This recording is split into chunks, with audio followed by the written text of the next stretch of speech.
On a cold December night in 1940, as London smoldered under German bombs, a different kind of emergency unfolded in silence. In a private room, Winston Churchill signed a letter to Franklin Roosevelt that, if made public, would have stunned the world. The British Empire, ruler of a quarter of the globe, was running out of money. Churchill did not ask for sympathy. He laid out a brutal fact. Britain could no longer afford to fight the war that was supposed to save civilization. The letter admitted what no empire ever wants to confess. The vaults were emptying, the credit was vanishing, and the arsenal of democracy stood across the Atlantic, demanding hard cash. Behind the soaring speeches and romantic talk of a special relationship, Britain was approaching something unthinkable for a global empire: bankruptcy. To understand how the wealthiest empire on earth reached this point, you have to rewind just a few years. Before the war, Britain was still a financial titan. London was the world's banking capital. The pound sterling was a major reserve currency, and the empire's trade routes stitched the globe together from Canada to India to Africa. But the Second World War was not a gentleman's conflict of ships and infantry. It was a war of machines, of tanks, planes, trucks, fuel, and mass production on a scale no European industry could sustain alone. Germany's conquest of Europe in 1940 did more than redraw maps. It cut Britain off from its main continental suppliers, turning the island into a besieged fortress that needed everything from food to aircraft parts just to survive. Across the Atlantic, the United States still called itself neutral, but it had something more important than armies. It had factories, oil, steel, and the single largest industrial capacity on the planet. Under American neutrality laws, if Britain wanted to buy from those factories, it had to obey a simple rule: cash and carry.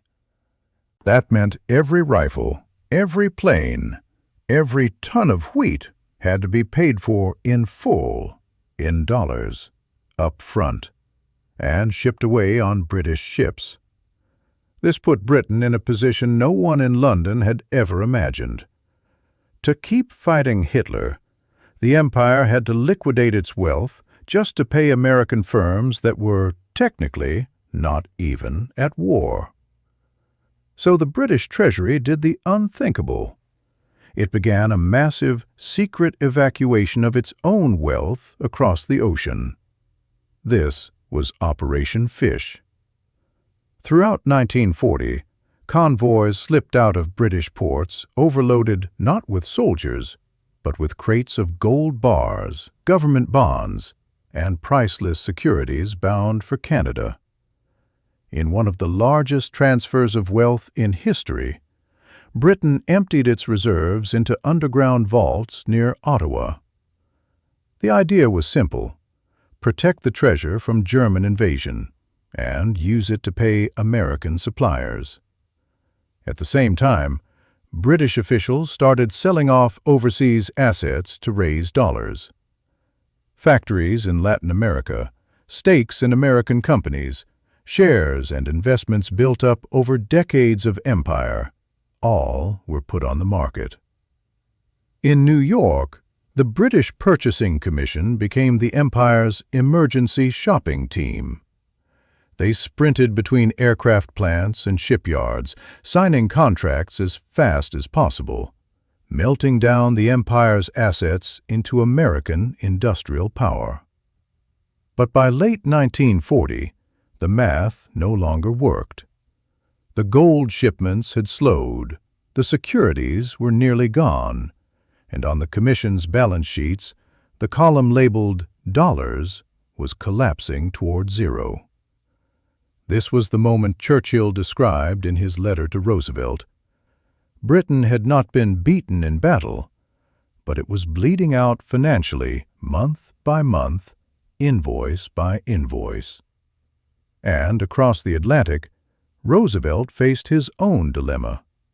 He wanted Britain to survive, but he also faced a U.S. public deeply wary of entering another European war, and a Congress that wanted to be paid, not played. So Roosevelt created a story Americans could understand. He went on radio and compared helping Britain to lending a garden hose to a neighbor whose house was on fire. You don't sell him the hose, you lend it, and get it back when the fire is out. The world heard a humanitarian metaphor. But behind closed doors, what came next was not charity. It was one of the toughest financial negotiations in modern history. The plan was called Lend-Lease. On paper, it allowed the United States to supply weapons, food, and materials to countries fighting the Axis without demanding immediate payment. In practice, it meant Washington was about to become the banker and quartermaster of the British Empire. And bankers do not lend without conditions. Roosevelt's Treasury Secretary, Henry Morgenthau, Jr., did not see Britain as a romantic partner in a struggle for freedom. He saw a debtor, one whose sprawling empire was a balance sheet waiting to be audited. Before America agreed to effectively bankroll Britain's war effort, Morgenthau demanded to see everything. Not just the gold, but the investments, the company shares, the plantations, the hidden reserves scattered across the empire. It was a full financial strip search of the British world system. For the first time, American officials saw, line by line, what the empire actually owned and how much of it could be brought under U.S. influence. This is where the phrase, "selling the family silver," becomes more than a metaphor. To satisfy Washington, Britain had to part with some of its most valuable, hard-won commercial assets. One of the clearest examples was American Viscose, a hugely profitable American company that made rayon and other synthetic fibers. It was majority-owned by a British firm, and that made it a prime target. Under U.S. pressure, the British were pushed to sell American Viscose into American hands. It was more than a deal. It was a signal that the economic leadership of the English-speaking world was quietly transferring from London to Washington, one asset at a time. The special relationship was born in this crucible of desperation and leverage. Britain needed ships, guns, and planes. The United States wanted markets, assets, and long-term dominance. Nowhere is that power shift clearer than in the destroyers for bases deal of 1940. On the surface, it looked like a practical wartime swap. Britain received 50 old U.S. destroyers to fight German submarines terrorizing Atlantic shipping lanes. In exchange, the United States got 99-year leases on a chain of British bases from Newfoundland to Bermuda to the Caribbean. For Washington, it was a bargain. A few aging warships for a permanent strategic footprint across the Atlantic. For London, it was a geopolitical fire sale. They traded pieces of their global defense network not because they wanted to, but because they had no choice. Even then, Britain hoped that once the war was won, its empire could return to something like normal. What they did not fully grasp was that buried in the fine print of their deals with Washington was a slow-acting poison for the imperial system itself. That poison had a number. Article 7. It was a key clause in the Anglo-American Lend-Lease Agreement signed in 1942, dry, technical, and devastating. Article 7 committed both countries to work toward a post-war world of non-discriminatory trade. In plain language, it meant Britain would have to dismantle the economic walls that protected its empire's internal markets. For generations, imperial preference had guaranteed that colonies and dominions bought British goods first, and that Britain bought from them in return. It was an economic closed loop that kept factories in Manchester humming and plantations in India shipping. Article 7 cracked that loop wide open. Step by step, it forced Britain to open its imperial markets to American competition, while the U.S. homeland remained secure and massively industrialized. This shift did not happen overnight, but the direction was clear. In the new world being written in Washington, the British Empire would no longer be an exclusive economic club. It would be just another set of markets open to the full force of American industry. By 1945, the war in Europe was won. British troops marched in victory parades, the Union Jack rose over liberated cities, and on the surface, the empire seemed to stand among the victors. But victory had a balance sheet. Britain emerged from the war physically exhausted and financially hollowed out, while the United States emerged richer than ever, its factories untouched by bombing and its gold reserves swollen. Then, in August 1945, Japan surrendered, and the American mood changed overnight. The existential emergency was over, and with it, Washington's willingness to extend generosity without scrutiny. In early September, with almost no warning, the U.S. abruptly terminated Lend-Lease to Britain. Ships were told to stop loading, orders were frozen. It was as if a financial life support machine had been unplugged. Into this crisis walked John Maynard Keynes, Britain's most famous economist.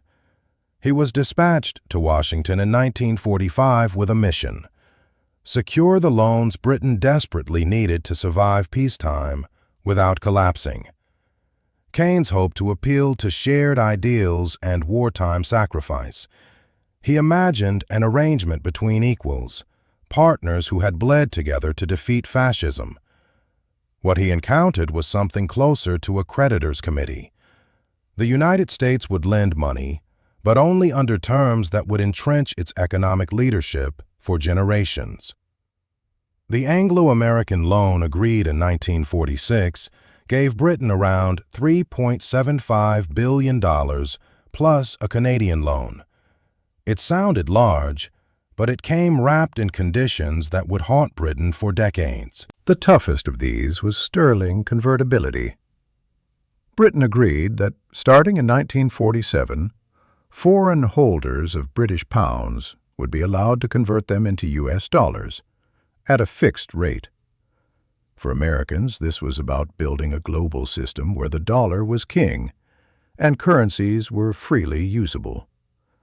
For Britain, it was like punching holes in the last remaining walls protecting its fragile reserves. When convertibility began in July 1947, the results were catastrophic. Countries rushed to dump pounds for dollars, draining Britain's reserves in a matter of weeks. By August, convertibility had to be suspended. It was a financial humiliation, a public admission that Britain was too weak to live by the monetary rules it had helped design. At the same time, the empire's ability to project power was steadily eroding. War debts, reconstruction, and rationing at home left little money to maintain garrisons and influence overseas. In 1947, London informed Washington that it could no longer support Greece and Turkey, two frontline states facing communist pressure after the war. The British message was blunt: "We are broke. If you want this region stable, you'll have to pay for it." The American response reshaped global politics. President Harry Truman went before Congress and announced the Truman Doctrine. The United States would now take responsibility for defending free peoples around the world from communism. In that moment, a role that had once belonged to the British Empire passed, publicly and officially, to the United States. Britain had not only lost its money, it had lost the ability to act as the world's primary great power. At home, the pound sterling came under relentless pressure. By 1949, the British government could no longer pretend its pre-war value was sustainable. That year, the pound was devalued by a third against the dollar. For ordinary Britons, it meant rising import prices and continued austerity. For the world, it was confirmation that London's financial supremacy was over. Meanwhile, the debt meter kept running. The Anglo-American loan that Keynes had negotiated, and the financial arrangements that followed, locked Britain into a long repayment schedule to its wartime savior. Year after year, Britain sent interest payments across the Atlantic, even as it dismantled much of its empire, granted independence to colonies, and fought to rebuild its battered economy. The war that had supposedly saved freedom also chained Britain to a generation of tight budgets and sacrificed ambitions. The final payment on the Anglo-American loan was made in 2006, 60 years after the loan was signed. Long after Churchill and Roosevelt were gone, Britain quietly sent the last check to the U.S. Treasury. By then, the map of the world had been completely redrawn. The British Empire was a memory.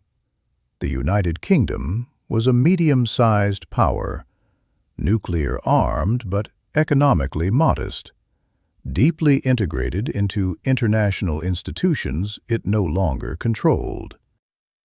The United States, on the other hand, had done what empires rarely manage. It had emerged from a global war not just standing, but towering. Its currency central, its corporations global, its military stationed on bases that once flew the Union Jack. America never colonized Britain in the old sense. There were no American soldiers marching through London, no flags torn down and replaced. Instead, the transfer of power happened through contracts, clauses, and credit lines. The gold shipped to Canada, the family silver sold under pressure, the bases traded for destroyers, the loan terms, and Article 7. Together, they were the quiet bill for World War II.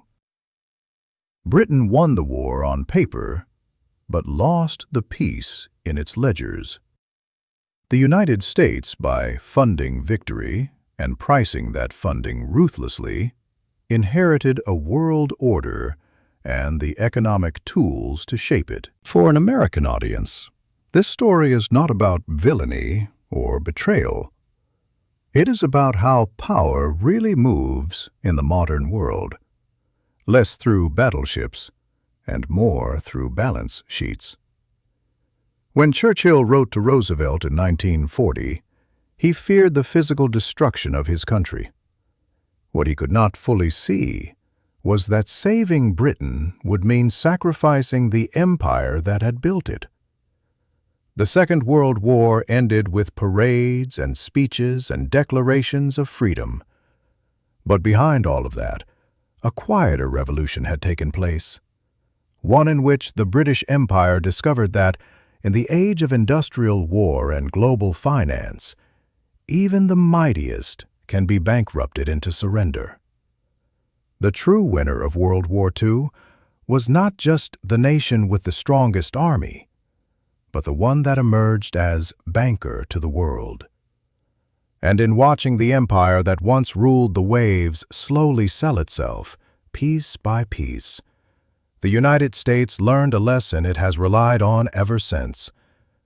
In the modern age, the greatest empires are built not by conquering land, but by owning the future's debt.